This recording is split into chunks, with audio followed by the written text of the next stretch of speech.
Hello, great souls. Welcome to our Living Yoga Satsang. Let's begin together with a prayer. Heavenly Father, Divine Mother, Friend, Beloved God, Great Masters of Self-Realization, Jesus Christ, Babaji Krishna, Lahiri Mahashaya, Swami Shri Yukteswar, and Paramahansa Yoganandaji, saints of all religions, friend and guide, Swami Kriyananda, we humbly bow to you all. Guide us in our time together. Guide us as we read this sacred book. Help us to dive deeply into these divine vibrations, to receive the teachings that are offered here, the guidance and the grace to support us in our spiritual search. May we feel thy living presence in all that we do, and may we be channels for this presence to all. Om, peace. Amen. Okay, so we are traveling through the Autobiography of a Yogi, and we are still in chapter 1. As I was preparing for our time together today, I was reflecting on the miracles in that first chapter, which are quite stunning. I've heard others say that, they opened the book, they started to read, they saw those miracles. For some, they just closed the book until later they were able to open it again. For others, they thought, wow, I don't even know what to think or feel about that. I'm just going to put that to the side. And then maybe I can say for myself, and maybe for you, it just felt true and resonated. I just felt a sense of resonance in the many miraculous ways in which God appears in our lives. And I'm always very touched by the simple, ordinary ways. So I enjoy hearing both. There's a beautiful book that Asha wrote about all the miracles that devotees of Yogananda have experienced. And I believe the book is called Cared For and Protected. It's a beautiful book, and it's filled with all these incredible stories. Some of them are anonymous, others are not. And I remember I return to that book periodically. I don't know how often, but every time I do, I'm delighted. And it doesn't matter how many times I've read the story. It's fresh and new and true. Right? And something happens for me in the reading of it that strengthens my own faith, that strengthens my own belief that we are cared for and protected. One of the beautiful stories here in Autobiography of a Yogi, and I just love the way that Yogananda describes himself as a young boy being instructed in things and his teachers. Swami said that Yogananda was very humble in the way that he presented himself throughout the story. And the beauty of that is it just makes it all the more relatable. I mean, he just really represents for all of us the seeker, right? The spiritual seeker, and these wonderful teachers, these saints and sages who instruct him and offer him information. And so this one teacher said, are you aware of how your parents came to be disciples of Lahiri Mahashaya? And the way that Yogananda is describing it, you just get the sense he's leaning forward, like he eagerly wants to hear this miraculous story. And it's quite miraculous. So the essence of the story is that Yogananda's father was very high up in the railroad as an accountant, and he was, very responsible and dedicated and took his work seriously. And so he had an employee working for him that wanted to go visit his guru. And Yogananda's father's response was, why waste your time with frivolous things? You have a job to do. This is important. This is responsible. You should be tending to your responsibilities in the material realm and not wasting your energy in spiritual pursuits. So the young man was devastated. He just felt like, now what do I do? My employer won't let me go. He won't let me go visit my guru. I don't know what to do. So he calls out to his guru, mentally praying to him, help me. And the two of them, the Yogananda's father, the employer, and the employee are walking. And if I'm recalling it correctly, Yogananda's father is basically continuing to give him sage advice about the importance of the material realm and why it's important to follow that duty. And suddenly, in the field, appears the guru, appears Lahiri Mahashaya, and he says to Yogananda's father, don't be so stern with your employee, right? Don't be so harsh with him. And the employee is just dropped to his knees. He's saying, Guru, here you are. I mean, and Yogananda's father, he's changed in that moment. He said, I need to meet this man. And then Lahiri Mahashaya disappears, right? He disappears. And so he said, anyone who can materialize himself in a field and speak to me on your behalf is someone I need to meet. And so he said, not only do I give you leave to go see him, I'm going with you. And they go to see him. And so, again, if you haven't read it, you can read it. It's just this incredible account of how the moments of grace carry a power for us that can redirect our course and help us to really see what is the highest here. The material realm, we are responsible for attending to it. But for each person, there's a discernment as to how much. How much do we attend to it? What is really being asked? I was speaking with a friend recently, and we were talking about dharma and the difference between dharma and karma.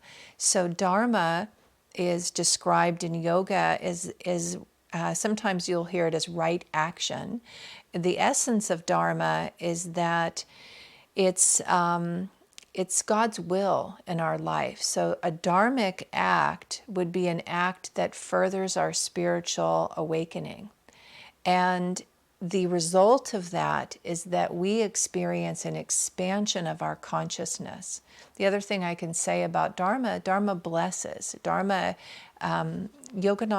said about Dharma that when you make a dharmic choice, the soul of others rejoice in that. So even if egoically someone's not pleased with the choice you're making, if in fact it's a dharmic choice, the deepest part of them rejoices in that choice that you've made, because that soul also wants to awaken.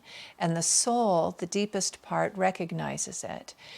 Yogananda described the difference between ego and soul. It's both soul, but there's an aspect of ourselves, the egoic aspect is not fully awakened yet, not fully realized. And it's the aspect of ourself, it's seated at the base of the skull, physically in our body.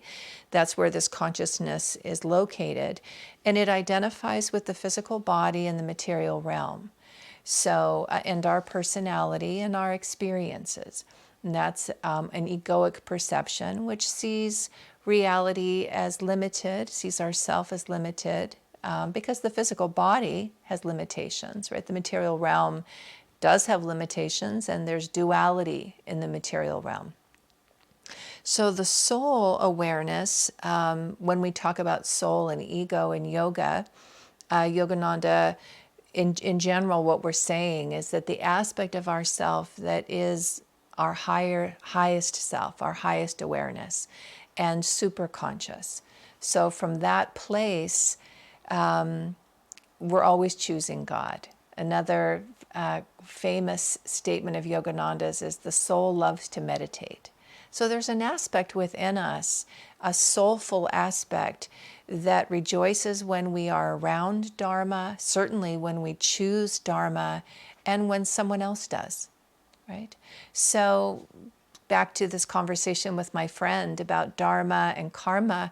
Karma is the patterns that have been established through past action, thought, behavior, or action.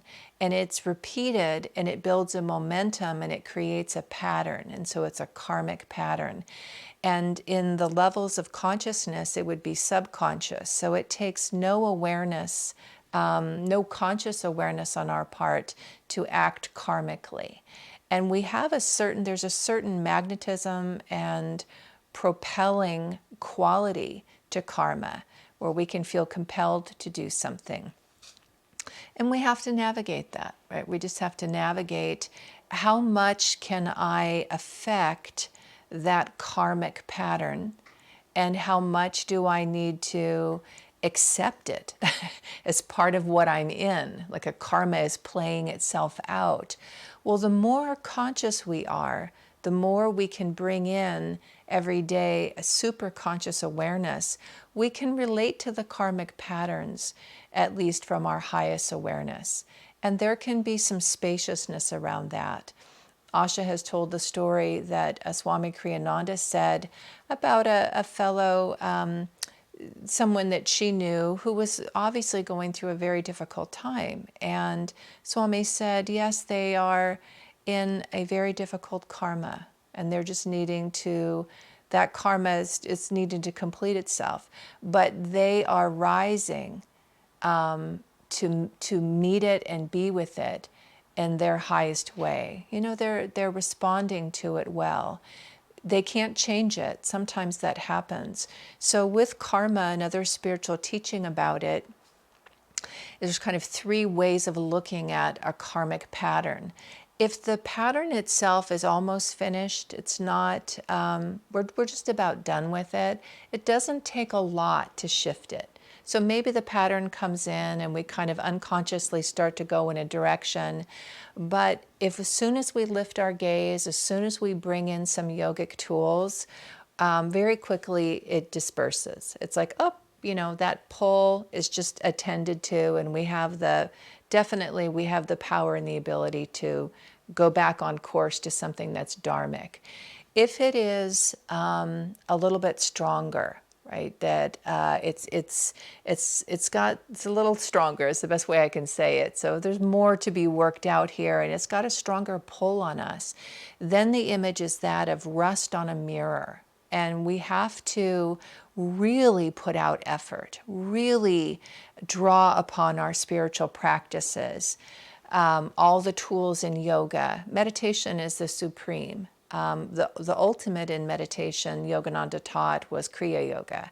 And this works directly with our karma. In Yogananda called it the airplane route to God.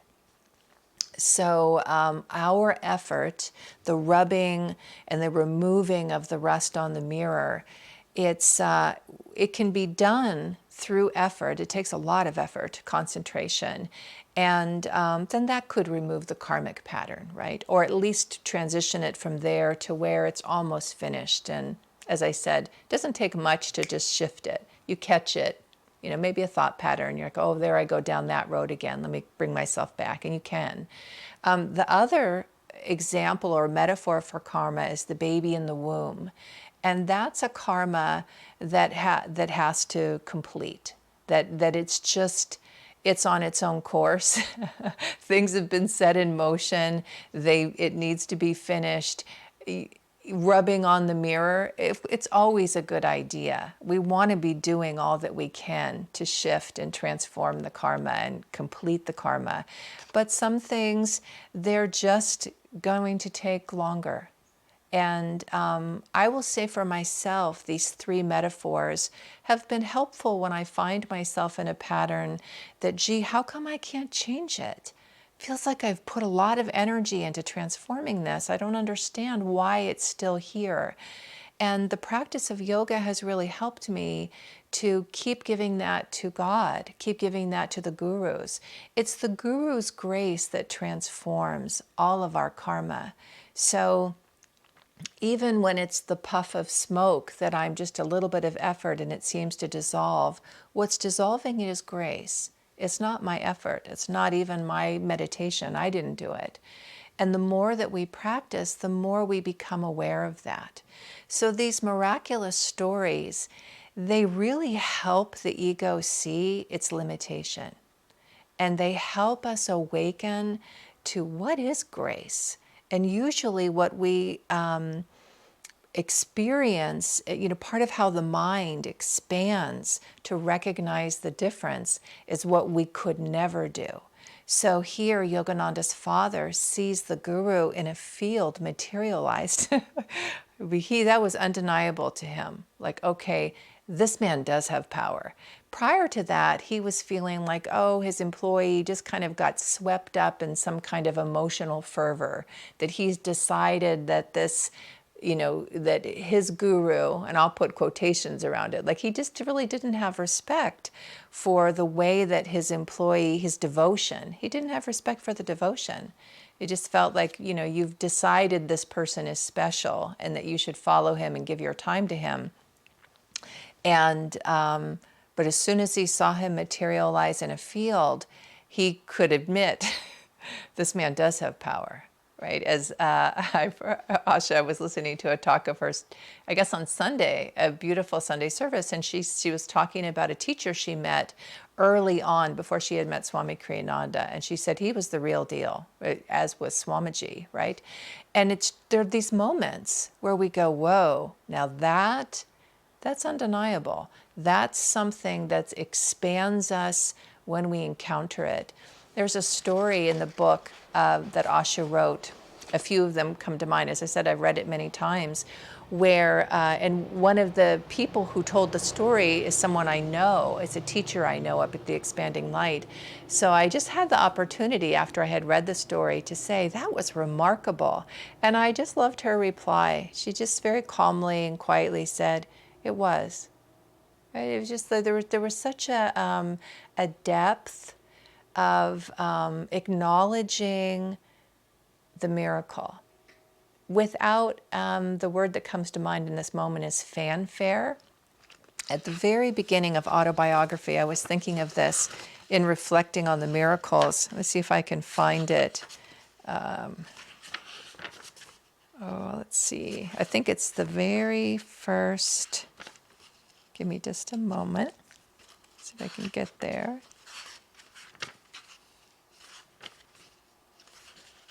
Nope. Okay, somewhere it says, it talks about miracles, that unless it comes from Scripture, but, lest we see them, we won't believe. So in here somewhere, I can't remember where it's located in the book, but there really is power in that. And so for those who, once we've had an experience of grace, it's really one of the favorite questions for me that I will, when the moment is right and it seems appropriate, to ask another. And this has come up, sometimes with private students or in particular classes about the spiritual life where people are exploring and deepening their spiritual life, to say, well, when have you ever experienced divine grace? And that question is a way to help us connect with it and to connect with our own experience that we've touched it. It's come to us. It's revealed itself to us. And when I've heard others share these stories, they're always profoundly inspiring. And they have a quality of grace to them. They absolutely, I've experienced it, not just myself listening, but in a class setting. I've watched everyone. We all can feel it. Yes, that was a touch of light, a touch of grace. Swamiji said that the true, and he said those are the moments that are true when the soul perceives and is touched by divine light. So those experiences that we've had, not only do we resonate with them ourselves and recognize them, but when this journey, this, lila, when this life is over, complete, and we have fully realized the truth of who we are, all that remains from all the incarnations are those moments, those touches of light, of the truth. When we saw it, we perceived it, it happened. So Yeah, let me see. The other thing, one of the other miracles that Yogananda talks about in the first chapter is the miracle. So he was talking about Lahiri Mahashaya. His parents became disciples, and Lahiri Mahashaya blessed Yogananda as a baby. Well, when he was very young, Lahiri Mahashaya passed, and so he left his body. And Yogananda's mom had and now I'm trying to remember. Well, let me just say this. So anyways, I can't remember in this moment if Yogananda was blessed. I think he was blessed after he was born. I don't have that right in front of me. But anyways, when he was very young, Lahiri Mahashaya left his body, and so what his mother had was this photograph, which there's also a miraculous story about the photograph. But first, let me talk about the picture. There was a photo of Lahiri Mahashaya that his mother had on the wall, and they offered devotion to this photograph as a representation vibrationally of the Guru. And this practice is a very powerful and instructive practice for us spiritually. That, quite often, and certainly it's the case with all of the gurus of self-realization of this path, they're not in their physical body anymore. So those of us who feel drawn to attune ourselves to these teachings and to these gurus, we need to find other ways to do it than in being with them in the physical body, right? Now, in terms of miracles, they can come back into their body, and people have seen the gurus. It has happened. For most of us, that's not the most likely thing. I don't want to say it can't happen for you. It may have happened for you. You might be listening to me and saying, yes, I saw the master. But the beauty is that we can still relate to the masters through photographs of them, through articles that they have touched. So there's can be relics. We have just recently had an auction here in Palo Alto at the Sangha, and it's still going on until Saturday, where there are some items, some rose petals that were on the bed of Swamiji when he had his liberation. He left his body and Mahasamadhi, and some relics of Yogananda's, little pieces of his robe. So there's great power in these. Even a photograph, and I think I talked about this in our very first talk about the autobiography. Yogananda said he put his vibration in this book. And Swamiji felt it. He read it when Yogananda was still in his body, and he went straight to Los Angeles from the East Coast to be with him. Well, that vibration is still here, right? It's here for us. We can read these pages, and our consciousness will be transformed if we're receptive to that grace, to the miracles that are here for us. So I was saying a moment ago that some of my favorite miracles are the really ordinary ones, the ones that are easy to miss. There's a beautiful poem, and I think of Yogananda in Whispers from Eternity, one of his prayer demands that he wrote. And these are lovely. They also obviously would have the vibration of the masters and Yogananda, this master, in it. But he talks about, seeing God in the breezes, and seeing God in the fragrance of the flowers, and the clouds that pass by. Those are some of the ordinary. It's hard to call them ordinary, really, but they seem ordinary because we're in the day, and it's very easy to just move through the day and pass by incredible roses, right? There's roses here in the community in bloom, and I can be walking out to emptying the trash, and suddenly I just notice this incredible rose bush, right, where all these roses are just gloriously in bloom and so fragrant and sweet. And I could have passed right by them without seeing them. I mean, oftentimes, like maybe walking this way, I didn't see them, and then I'm walking back, and there they are. And to just take a moment and see the beauty of God in that.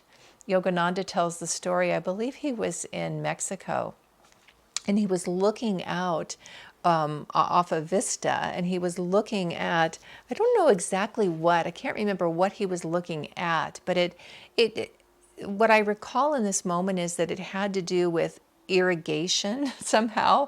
But it was, so maybe agricultural fields, I'm not quite sure, but it was beautiful. And so he was standing and looking at the beauty of the scene. And there was a man standing next to him, also quietly just taking in the scenery. And so Yogananda, feeling a certain sense of kinship, here we are both admiring this scene, said something to that effect, "Isn't it beautiful?" And then the man said, "Yes, it's an impressive feat of, man to be able to create whatever it was that was there, some irrigation channels or something." And Master tells the story in this way of, our consciousness influences what we see. So part of the miracles have to do with our consciousness, right? How often are we being extended an invitation to see the guru materialized in front of us? And how often are we somewhere else and don't have, I'm not present. I'm racing to get to something, or whatever might obstruct it, right? Whatever might get in the way of it. And I think this is part of the spiritual work that we can do, the effort, rubbing the rust off the mirror, or doing our best to rise and keep moving forward with whatever karma may be happening, because sometimes circumstances make it difficult, right? The circumstances themselves make it hard to see the divine light. Like here in this, what's happening, is the light here present? Sometimes when I feel that way, I've had that experience where it wasn't easy to see. I'm looking around, I'm looking at the situation where I know the teaching, I believe the teaching, God is present in everything. So God is present in this. If I'm not seeing it, then sometimes what I'll do is offer the prayer, "Help me to see your presence here. Help me to feel your presence in this.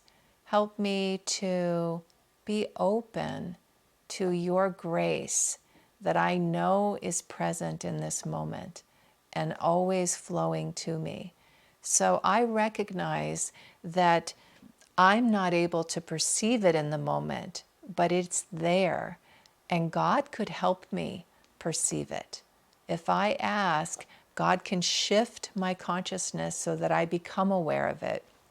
There's a story of Babaji. There's a number of amazing stories about Babaji, but and even this. So let's go back to the first chapter. I was thinking of Babaji because he materializes, he becomes visible, and people can see him and experience him, and dematerializes. So in the story, in the first chapter, Lahiri Mahashaya, he did not like to have his photograph taken. And so people thought, well, I can take his picture. I can do it, right? And that's the marvels of man. There's a song that Swamiji wrote about that. Like we just can think. So there were people who thought they could take the picture. Well, one person tried to take it. They took a group picture. Lahiri Mahashaya was in the picture. Take the picture. Oh, it gets developed. He's not there. There's just a blank spot where he was. So then another devotee said, well, I can do it. Right? He's a master photographer, I guess. So he brings all his equipment.